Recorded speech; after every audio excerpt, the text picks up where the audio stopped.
guys. Again, it's just Kermit. To die by your side would be a heaven. Again, that's just Lin-Manuel Miranda. They're all the same. There is no way around it. Please put this in as a cold open.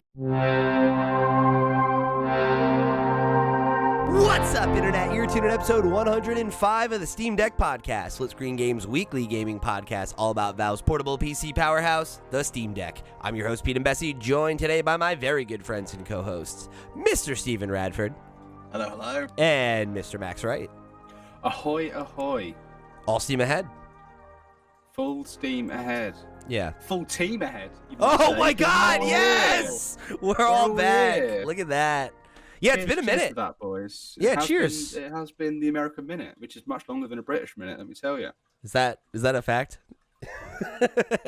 We don't say the word minute to mean anything other than either a minute or like an hour. That's, I'll be there in a minute. Yeah, I'll do it in a minute, yeah. Yeah. And that's like tomorrow.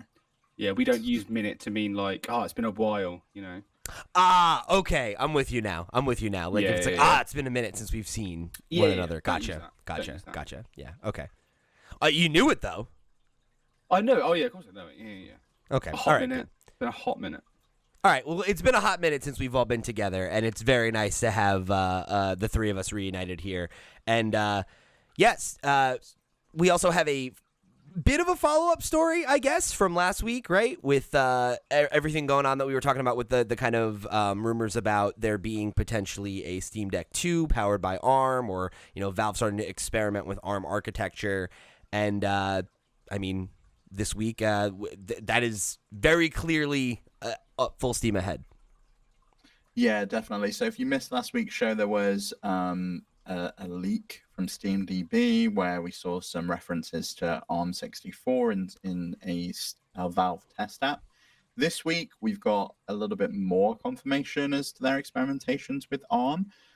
They've teamed up with the developers at Arch Linux, and Arch Linux is the flavor of Linux that SteamOS is based on. So it's SteamOS uses Arch Linux as the basis, and then built on top of it adds in KDE Plasmas, the GUI, and a bunch of other things like Wayland. And the Arch Linux team posted on their message board, "We are excited to announce that Arch Linux is entering into a direct collaboration with Valve.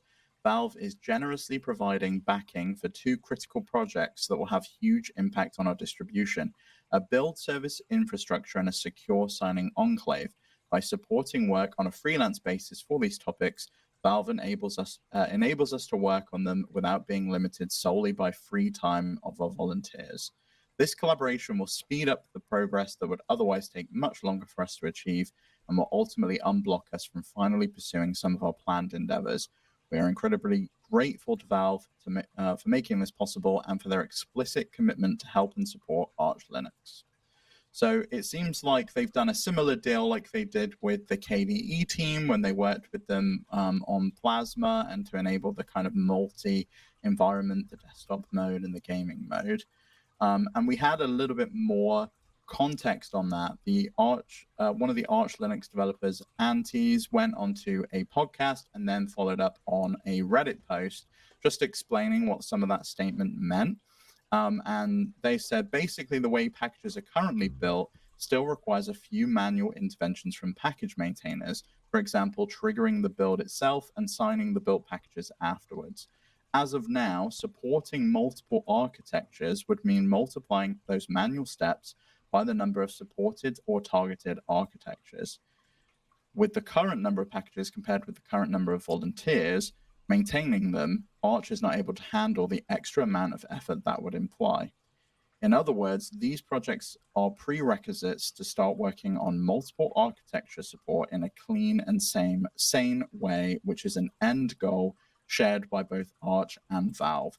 So I think this is definitely a reference to the fact that Valve wants to support the ARM architecture. Currently, Arch is only supported, I think, by x86 and PPC.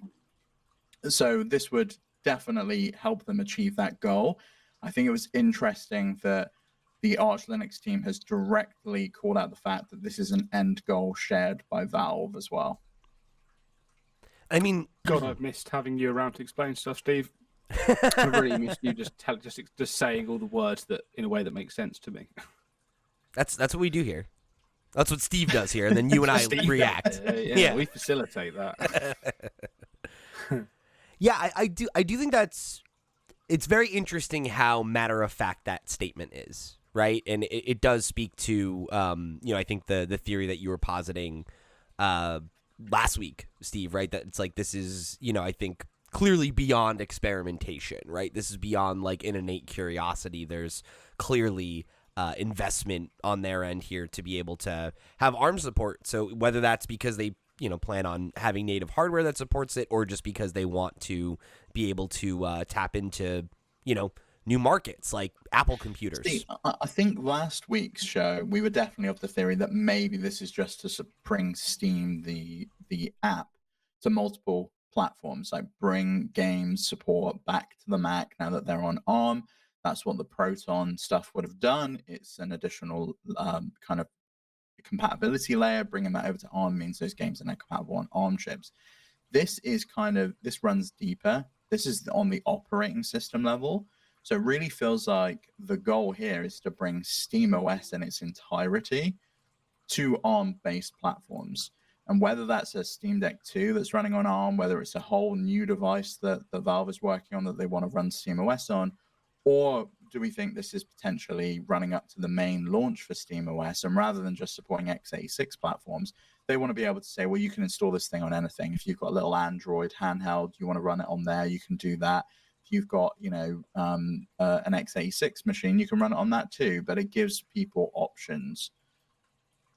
I think that's a great shout. That it could be, instead of it being specifically pointing anything towards Steam Deck 2, it just supports Steam's the plan to have SteamOS be available everywhere, and that everywhere means everywhere. Right? Yeah, that it's like that. Kind of their take on what it seems like. Xbox has kind of put all their chips on. Right? Is this idea that eventually we're going to move past a reality where you access all your games on one device, even if that's a PC, right? That the Steam Deck expands your relationship with the Steam library. If you had an Android launcher, that would expand your relationship with your Steam library, and on, right? And whether that's opening up to new players that have not been able to get access, right? Like if you could become or get to a point where they have a compatibility layer like this that works with Apple computers, think about how many millions of people that is that don't play PC games, right?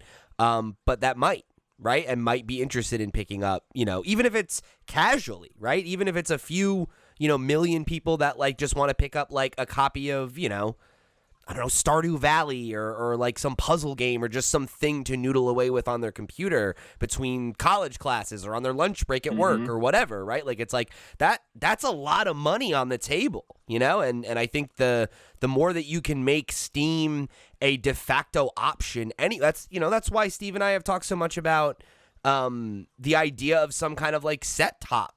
That's the word I'm looking for.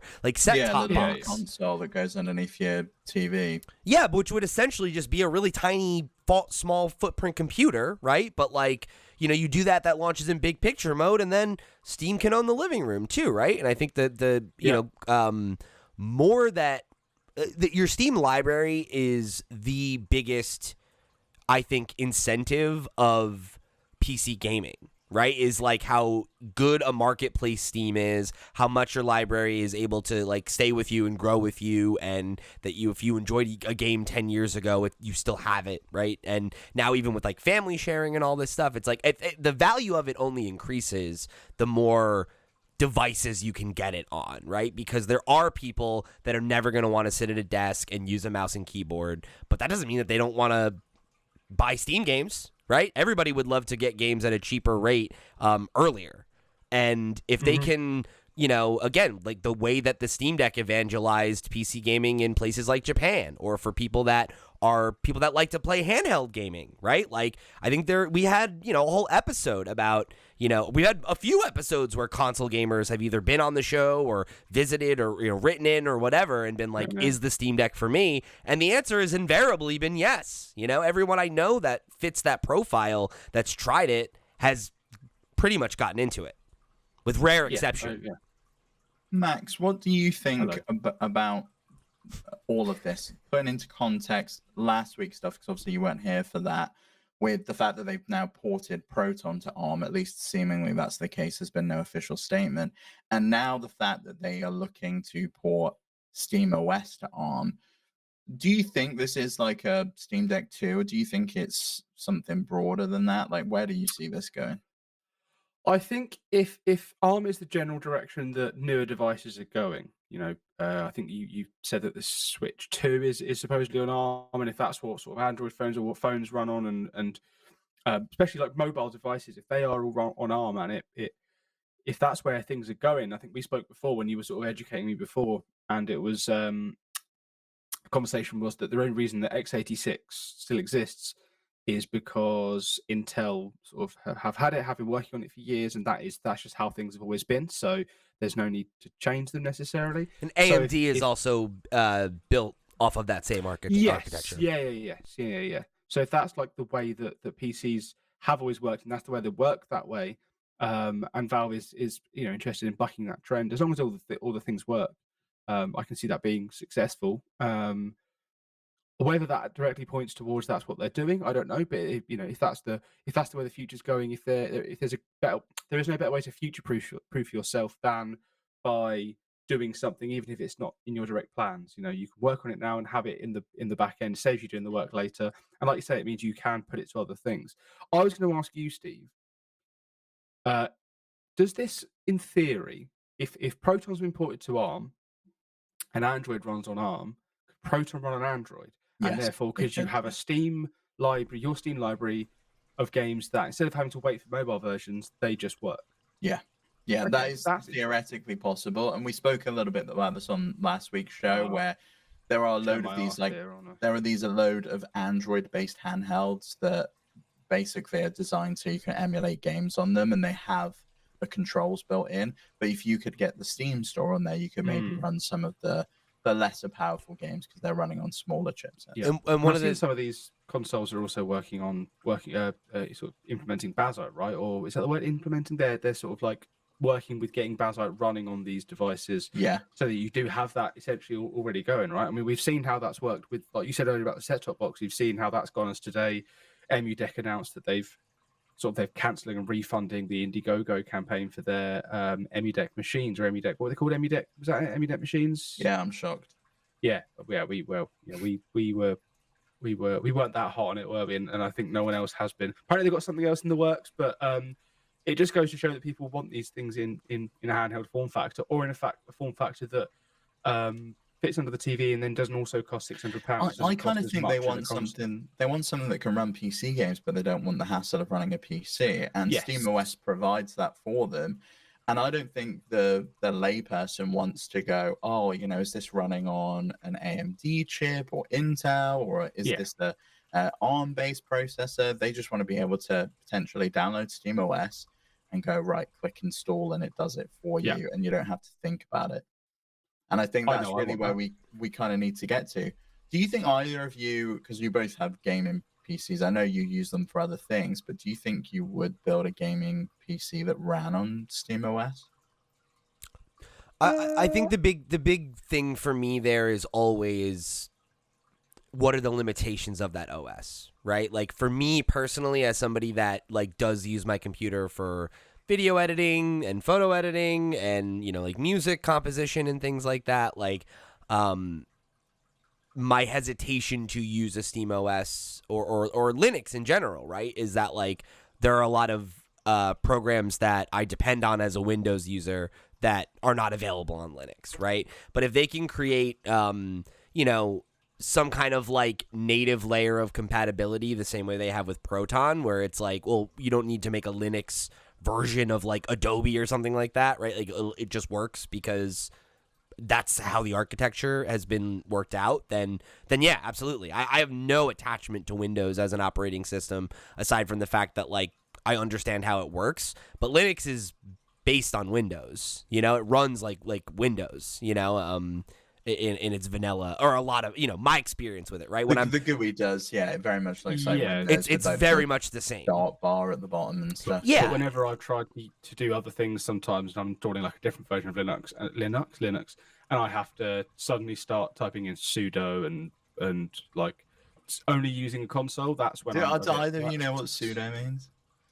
No. Oh, okay. Wait. Let's. You can show your whole ass, huh? Is it a name? No, it's not a name. It's an acronym, right? Okay. It's sort of. No. So is it like so do? No, so it's super Okay. user do. So it's the Ah. super user on the Like- machine do this command. Like an So, admin. Admin It's do like this, it's admin. asking for admin privileges. Gotcha. That's less interesting. I thought it was going to be like John Sudo who invented Linux. John Sudo, yeah. Yeah. Sudo Wudo, the Pokemon. Not Linus who invented Nice. Linux. Linux tech tips. But I to take it back to the question, right? Like I think I'm probably a unique example, right? Like if you're somebody who owns a gaming PC and all you're doing on it is gaming, which is a lot of people, right? Like I know many friends who have specifically a gaming PC and then specifically a work PC, right? Yeah. At that point it's like, why not, right? If it runs Steam, what the hell else am I doing on it? Yeah, and you could potentially slot that under your TV then, because I know you prefer playing games on the couch. You could build a PC that sits in your living room and Totally. it kind of boots straight into gaming mode. You connect up a decent controller. Maybe I get a like one of Steam the- controller too at some point, and I can turn it on across the Maybe. room. Like Yeah. these are the dreams. These I are mean, the you'd dreams. be able to do those things anyway if you built your own PC that always had Bluetooth turned on. As soon as you That's true. turned on the synced turned on controller, the right? Controller, it could boot it up. Like Yeah. you could get it to do those things. He has built a PC.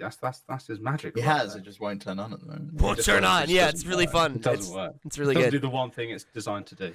This has happened the last two. I'm so annoyed because the first time I built a PC, it went like so smooth, and then every time since then, there's been one of these problems. Like the last time I had it, I had somebody who like builds PCs for a living, who's like a friend of a friend helping me, and it was like took him like 3 weeks because it was like every time we worked on it, it was like, something's wrong. It's not. It's I don't know. It's like, oh, cool, your Didn't RAM's you have a dodgy defective. stick of RAM. Yeah, Yep, I was yeah, gonna say, I had a remember the faulty dodgy stick stick of- of RAM. Yeah. And I'm like low key. I'm like, I feel like that might be what's happening again, and I'm like, I'm gonna fucking lose it. But that's okay. I like 3 weeks ago gave you some suggestions.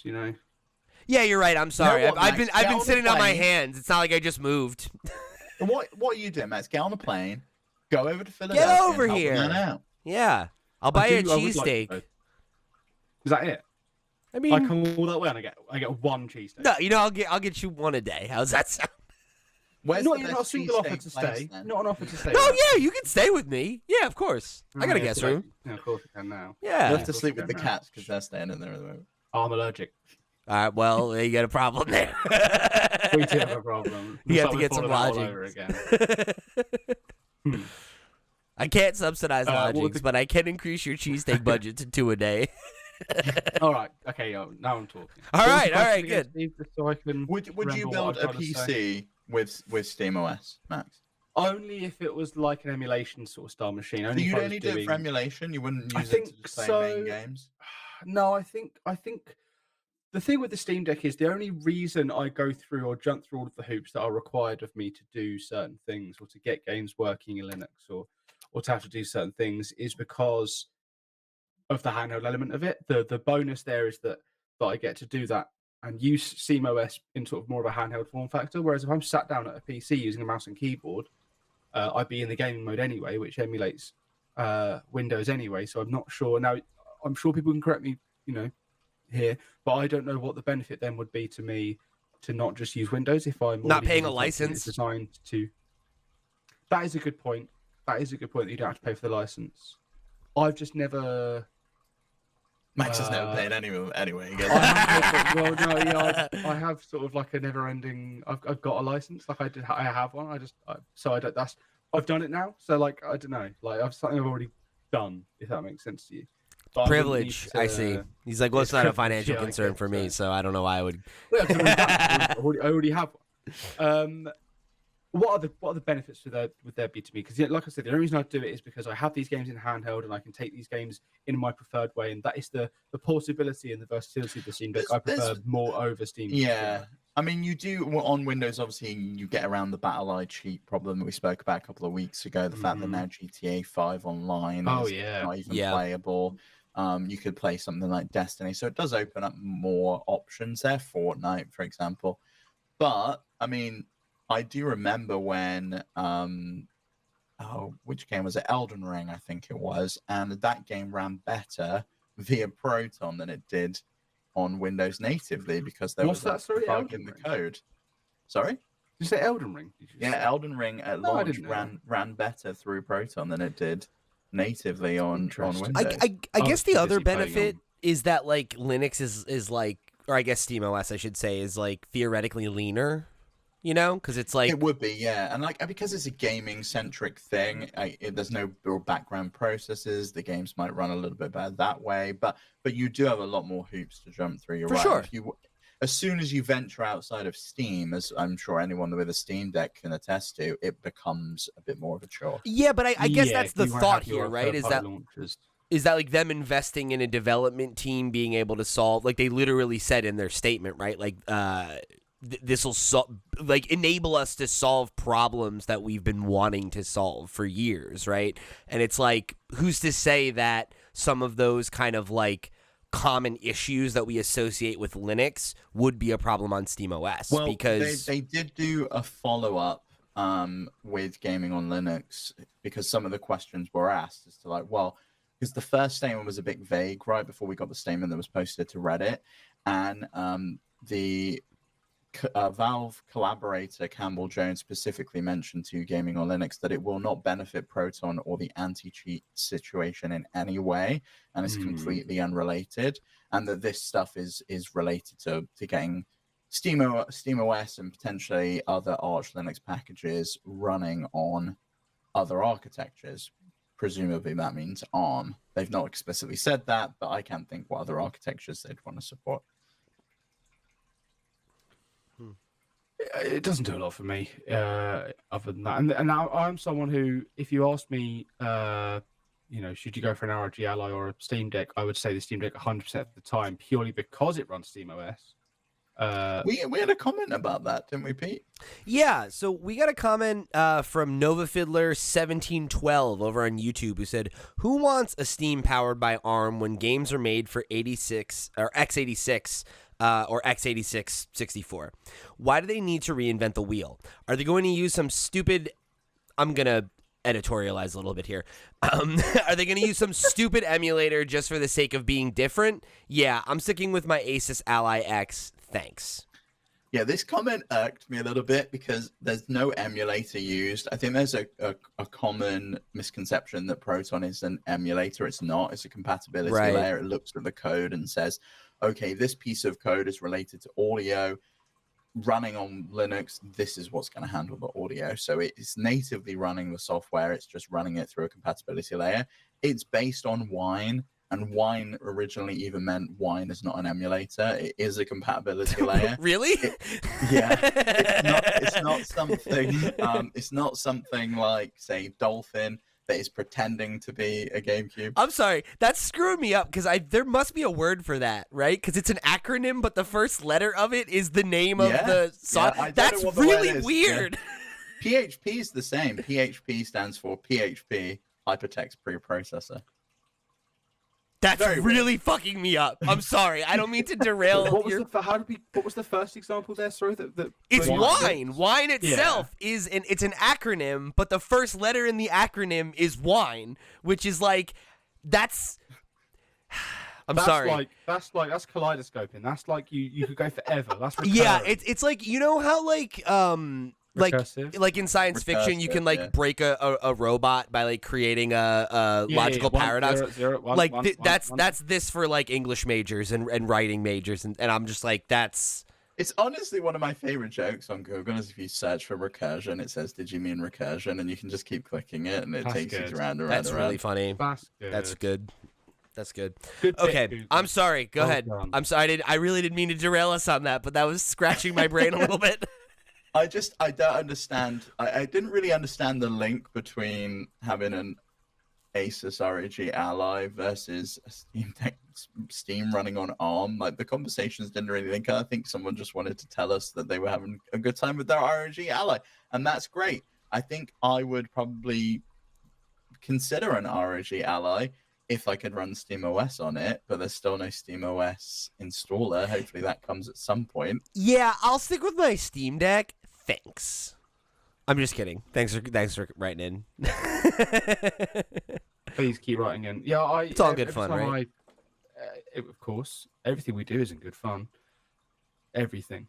Anytime someone's like, "Oh, should I get a Steam Deck or an ROG Ally?" I always say, "Get the Steam Deck," just because you have to deal with Windows on handheld.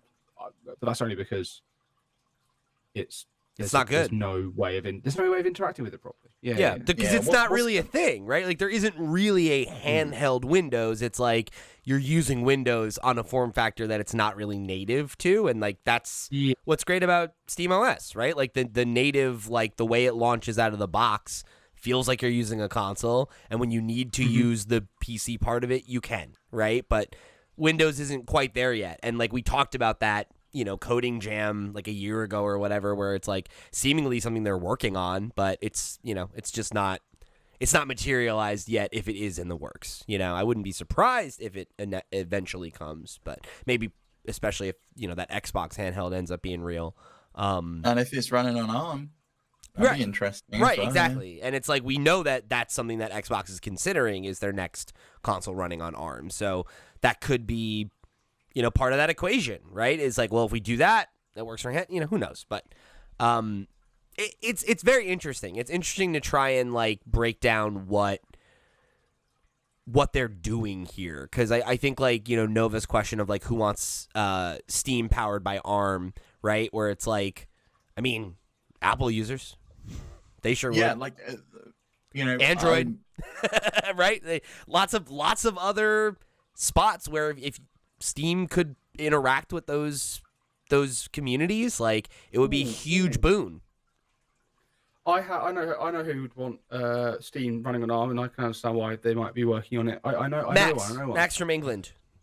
Valve. That's Valve. Exactly right. That's the answer. It is a little. Answer?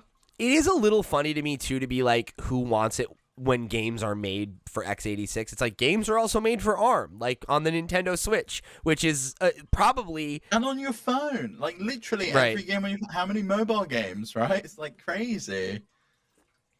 And it's like it would be way easier than Steam wanting to like launch a mobile store, is like just creating a compatibility layer where they could just put it on ARM-based platforms, and then if whatever, Peggle, right, or whatever is like on Steam, you could just play it on your phone. It's like, or like, you talked about Balatro, right, Steve, where it's like, that was this game everybody's playing. Does it make sense for the developer of Balatro to make a Android, iOS version for folks who are not ever going to engage with Steam? Absolutely. But for those of us that already own it, we could have just been playing it on our phones, and Steam would love that.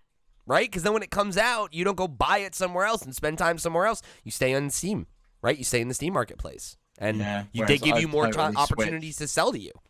I've totally switched playing that game on mobile now. I'm having to unlock all the legendary jokers again. Max is a problem. What a tragedy. Oh yeah, I have had to stop myself a few times because I realised that that it's been a while. Fun fact: a few days ago at work, the CEO of the company opened the toilet door, the men's toilet door that I'd apparently forgotten to lock, because I walked in playing Balatro, sat down playing Balatro, and then him opening the door brought me back to reality, and I was like, God, my legs are dead. Like I've been here for 45 minutes. You absolute time thief, Max. How could you? The boss makes $1 while Max makes a dime. That's why you poop on company time, Steve. Hell yeah. Hell yeah. Duking it out, one dookie at a time. You got a boss now. You should get that. Yeah, what are you doing all your shits at home, Steve? You're pathetic. That's money. That's money wasted. Most of the week. It's fine. You gotta hold that until you get to the office. All right, Steve, I'm gonna let you get us back on track here. I don't really have much else to say about it. I think thinking about it last week, again talking about it this week, I don't necessarily think this is a new Steam Deck. I don't necessarily know that they're experimenting with an ARM chip. They have that history and a relationship with AMD. They developed a custom system on a chip with them. I could see them continuing that legacy into the next Steam Deck, but I think this is probably more. We know SteamOS could be an actual serious contender for gamers as a viable alternative for Windows. And they're probably sick and tired of Microsoft owning that entire PC market, and they want a slice of it. And it's been clear they've wanted a slice of it since the Steam machines way, way, way back. And now it's getting to a point where, Windows is only just going on to ARM. If SteamOS can get there, if Steam can be there ready with a Proton compatibility layer, then I think they're golden. They become the de facto store, and they maybe become the de facto place for machines running on ARM. What you need to work out really is how your controls are going to work, but just plug a controller in.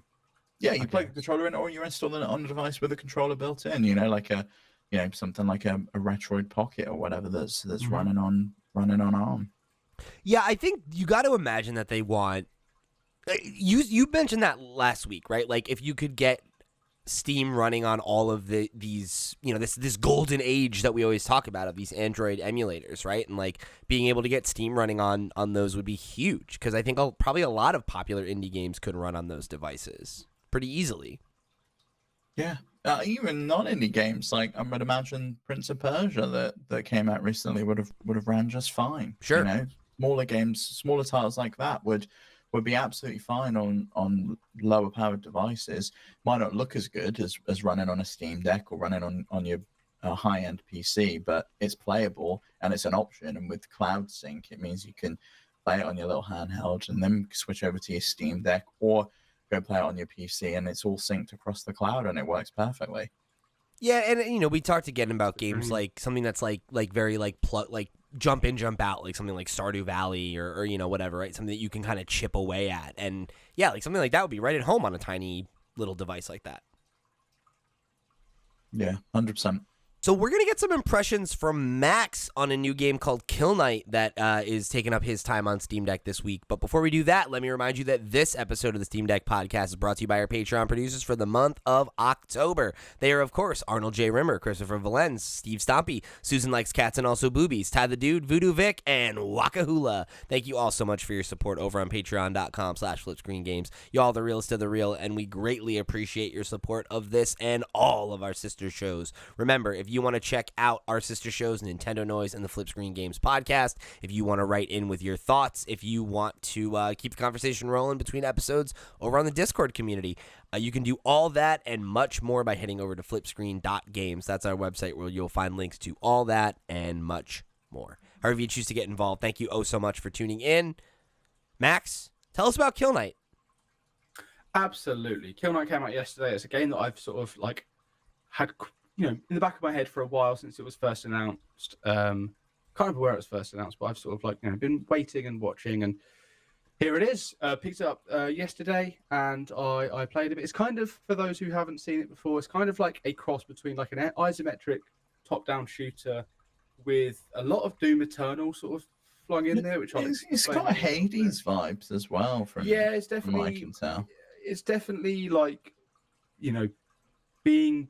It's of that sort of angle, and there is sort of like a Hades, a tiny survivor-like element sort of to it, but it's not a roguelike. It's not a, it's definitely more arcadey than something like Hades, where like death is, oh, it's okay, I've died because I'll go back. It's definitely more like, oh, I've died, let's go again, let's see how far I can get.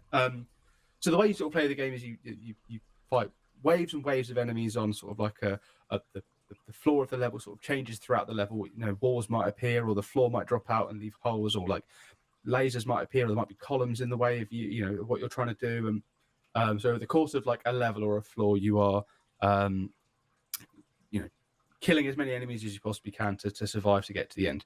You have a sword, a pistol, like a heavy ranged weapon, and you can unlock more of each of those as you go. So you can get like a different sword that has a different effect, or a different pistol that might have like faster bullets but less damage.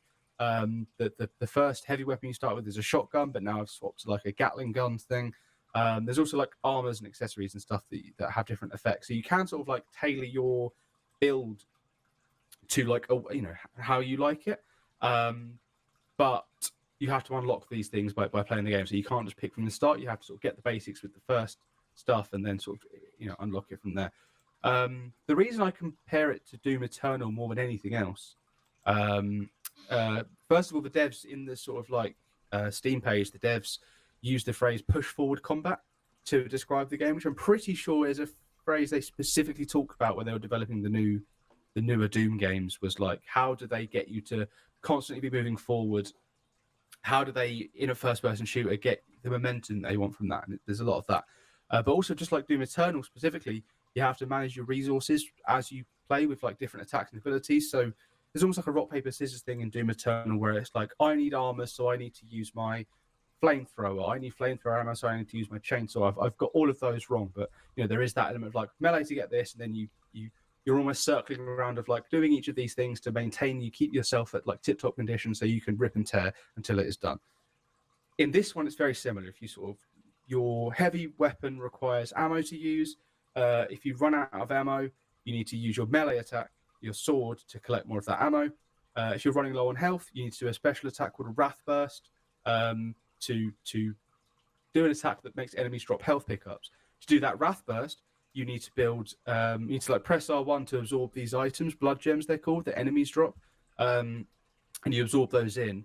But the blood gems you also want to be collecting just by touching them, being near them, to level up your Very your Diablo power, 3. Which bit? Blood gems? Yeah. I thought gems was Diablo Eternal. No, they had like blood orbs in Okay. in Diablo 3 that you collected in order to like get your health back, and I think you could had other ones that would level you up. Maybe it's the same sort of thing. That element of it, the collecting the things that drop, is the only thing I would say is similar to like Vampire Survivors, other than the Survivor likes, other than the element of surviving and waves of enemies and things like that. Picking up these blood gems, whatever they're called, I think it was blood gems, levels you up, and as you level up, you get faster, and your pistol movement goes up. So you're constantly managing all of these different things as enemies rush at you, and you need to go, I'm low on health, so I need to start using R1 to absorb the echoes instead of just picking them up. And then I could use that to charge up an attack that lets me make enemies drop health, and you're constantly just going around in a circle trying to sort of work this out as things get harder and harder and harder. And there's like advanced mechanics as well, where like when your pistol runs out of ammo and it needs to reload, there's a Gears of War style, you press the button at the right time and it gives you a boost. There's also different ones. There's ones where you can do an advanced melee attack that drops more of the ammo. There's ones where you can press R1 at the right time and you absorb everything instantly around you, as opposed to just what's sort of around you. It can get quite manic. Is it difficult to know when to switch between like a melee attack or swap weapons? Like, how do you do that on It the sounds fly? like it's just connected to what like resources you have left, right? Yeah, if you're like, I need to use my heavy attacks, and now I'm going to use my melee attack because I need to be able to get more ammo for that. Or if you're low on health, you need to be thinking about, right, I need to do an attack when there's enough enemies here, charge up enough to do the big attack that makes enemies drop health. Your sword also, the more you use your sword, the more you get like a big sword power up, which is very powerful. It takes ages to charge up.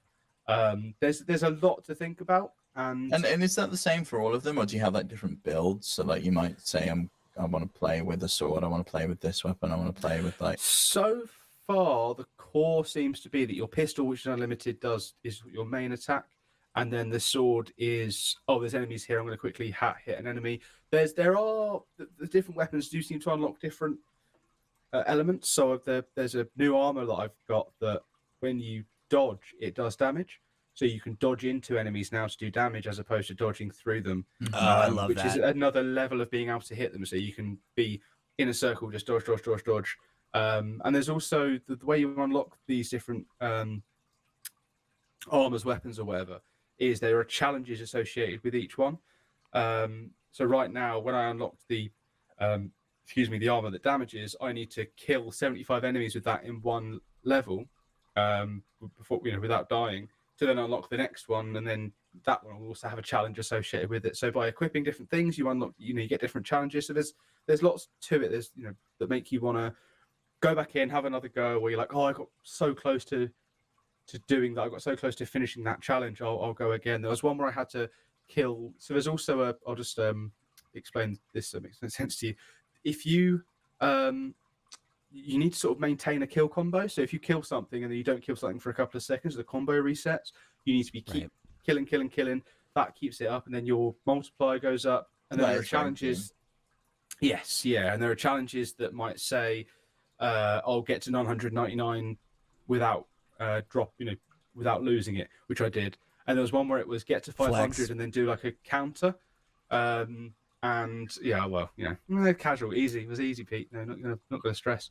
Get to 500 and do the counter. I got to 500. The enemy appeared that I could counter, and then as I was too busy focusing on right, when can I do this counter? A little enemy hit me and I died, and I was like, oh, I've just wasted everything leading up to that now, because I was too focused on the challenge. But I went in and I did it again. It was good. It is tough. Like, it's a hard game. So real quick, tell me about what the respawn process is like, because I know you said that it's not a roguelike, right? Or a roguelite even. And that it's very tough, right? But it has that one more run kind of thing. So it's is it something like Celeste maybe, where it's you enter a section and you need to get through a challenge, and if you die, you start at the beginning of that challenge again? Or is it more like how far back are you getting set when you die if it's not a roguelike, right? What does that look like? There are 5 floors, 5 levels. You start at level 1. Once you beat level 1, you can then go straight into level 2. And then if when you die, you just start from level 2 again. So you unlock each level as you go, and each one seems to get harder and harder enemies and different things. But when you die, you don't have to then go back and do 1 again. You can just go straight into 2. But then you unlock the ability to do level 1 at a higher difficulty. There are challenges. I see. For beating the level, I'll get to a certain multiplier score or yada yada yada, that make you want to go back and do it again, because it is more arcadey like that. It's not a start from the beginning, try and get to the end. There is that option. I'm pretty sure once you beat it, once you finish all 5 levels, there is an option where you can go through all 5 levels as if it was one long game. And then I guess maybe it does have more of a roguelike feel to it. But I don't think that there is anything like any progression or shared progression other than the items you unlock. So I guess the one more run thing comes from really, I got so close to completing that challenge. I got so close to beating that level. There might be a really challenging enemy. It's like, oh, I can do that. I can definitely kill that thing again. So there's not much in the way of evolving mechanics. There doesn't seem too much of a story. It is just, the name Kill Knight says, oh, you're a knight and you kill. That is it. You've been sent into what I think is hell. It's Kill Knight with a K, not I'm going out for a knife killing. Yeah. Kill Knight. There's that alliteration you were after, Pete. Yeah, there you go. Now it works. Kill Knight. But there's the way you just said it, it sounded like it was someone's name. Because you were Knight, and it's I'm imagining it it's McKenna, but it's K-E Knight. You're Knight, It's Phil McKnight. The Knight family. The Knight family. I don't know if you guys have seen the looks of this game, but the visual style is. Oh, Max, I've just bought this game. Yeah. Wow, really? Oh my God. Yeah. Yo, I am so often surprised by how you guys just have secret edgelords inside you, Oh, do you don't think it looks good? You don't think it looks wicked? No. I don't think it looks bad. But it's it has a very type of aesthetic. After this, I'm gonna go put my Slipknot hoodie on, and then I'm gonna go out to a mosh. I'm glad you said that, because it literally reminds me of the I remember Max was talking about going to I think the Reading Festival, right? Or A download it'll be. yeah, sure. And you were talking about how you were like, oh, I was excited to see Slipknot, and I was like, I would not have pegged you as a Slipknot guy, and affectionately, I too am often not pegged as a fan of Slipknot, so that's great. But it I'm was not just so into Slipknot. Henry's got me into System of a Down, and I can. oh, come on. And the thing is, like, I'm not a metal guy, but I love both of those bands, you know? Yeah. Like, I'm not anti any music. All music is good music if you like it. But okay, we're on a whole sidetrack I didn't intend to get down now. Steve just threw out that he's listening to System of a Down, and that got me excited.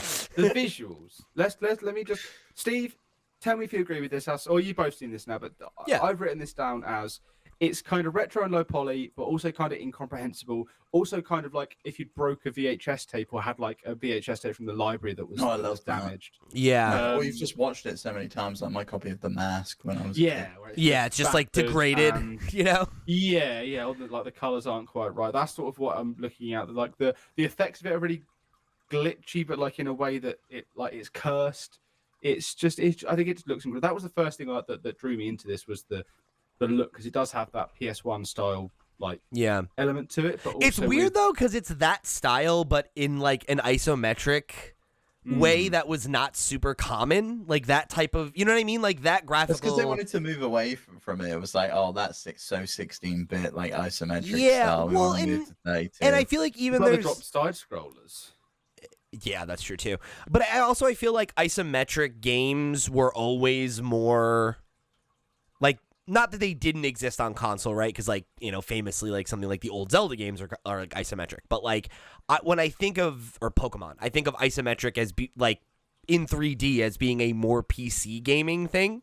So like Is Pokemon isometric? I wouldn't say Pokemon's isometric. top It's down. not. It's like. Oh no, you're right. top-down, Isometric, I guess, is at a Yeah. Like at an angle. like Diablo's Yeah, isometric. Yeah. That was. I think it was just it.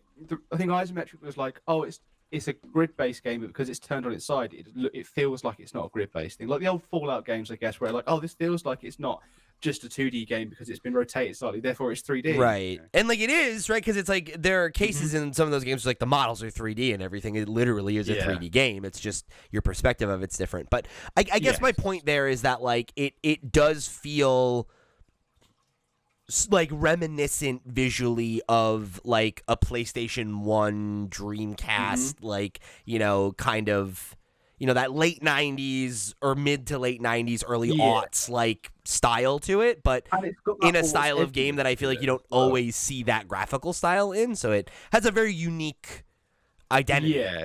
You know? It's like if you made a B movie PS1 game, like that's how this sort of Yeah. feels. Even the intro reminds me of like. Where's Sierra with the B movie script? Come on. Do you like jazz? There we go. Mind meld. I forgot what I was going to say now. Even the intro reminds me a lot of the Legacy of Kain Soul Reaver intro, where which I remember as a kid, Raziel being cast into the lake, and at the very beginning of the game, the Kill Knight is sort of given his weapons, and he just drops off the face of the earth, sort of like God of War as well. Just very cool. Like it's just a cool game. It's a cool aesthetic. It kind of It's- reminds me of like Starfield a little bit, like the spidery enemies, like the way that they move, like the swarms of enemies, like it almost has like I don't know, like that feel to me. But I'm also not a Starfield, StarCraft is what I meant to say. Oh, okay. I was Expert. going to say, yeah. Right, Yeah. I'm with you now. You did say Starfield first as well. Yeah, right. Thank you. I caught You it were on going my. to say StarCraft or Garfield, and I didn't know which way you were going to This really reminds me of Garfield. go. It's so much lasagna all over. So much lasagna. I hate Mondays so much. One thing I am excited Max's for- ringtone is I don't like Mondays. Oh yeah, tell me why, Steve. There's not singing this episode. I am very excited that you bought this game because the one thing I'm very much excited about is the leaderboard aspect of it. When you get to the end, you're given a grade, or even when you die, Don't you're like given a that. score. I'm not going to be very good at it. That's fine. You get given a score, and then you can filter your leaderboard by friends, so we can compete. We can see who's Ooh, getting the that's best fun. score and what level difficulty. I level don't we even can- think me and you are friends, Max. Yeah. Whoa. Yo, me and Max like just realized we weren't Steam friends a couple weeks ago when Yeah. he invited me for Overlord. Steve didn't specify Steam friends then. Steve just said he's not sure we're friends. Oh, that's true. What do the last 6 years mean to you, Steve? Yeah, well, Max, you're welcome to come over anytime. You know that. Oh, I forgot about that. We are, yeah. Oh, well, when you No, move here, I Arhol, was he's thinking, got to man. come to Philadelphia and fix my computer first. Oh, I can't be in 2 places at once. Right. Just bring your PC to Steve's house. It's so easy. Don't turn it around on me like that. You know, that's It was so easy to do. And then it gets broken again on the way back to Philadelphia, and then we've Yeah. both got to go there to fix it again. That sounds like a fun trip. it's a 2-man job after the flight. Man, Joe. I'm going to round this off by saying if anyone's listening to this and they're interested in playing this game, add me on Steam so I can see how much better I am than you at it. Please. Cool. That'd be really nice. This does look fun. I might pick this up too. Yeah, it's like £11 as well, which I thought was Yeah, that's what sold me on it. Yeah. You know, Yeah. It's like, oh, might Why as well not, give it a right? try. yeah, it was absolutely yeah. I wasn't going to get this. I was like, we'll see. But I have like £18 sitting in my Steam account. I was waiting for something to come out that might make me go, yeah, all right, and that was it. That was it. Nice. Well, Kill Knight, check it out. Steam Deck. Plays great. Oh yeah, it plays really well on Steam Deck. Sorry, I should probably specify. Yeah, I was playing it on Steam. I've Deck. only played it on Steam Deck. Yeah, okay, yeah. There we go. All right, good. We got there in the end. So thank you guys for joining us here in another episode of the Steam Deck Podcast. Remember, if you want to show your support, if you want to check out our sister shows, Nintendo Noise and the Flip Screen Games Podcast, if you want to join our Discord and keep the conversation rolling between episodes, you can do all that and much more over at flipscreen.games. However you choose to get involved, thanks for tuning in. We appreciate you, and we'll see you next week for another episode of the Steam Deck Podcast. Peace! But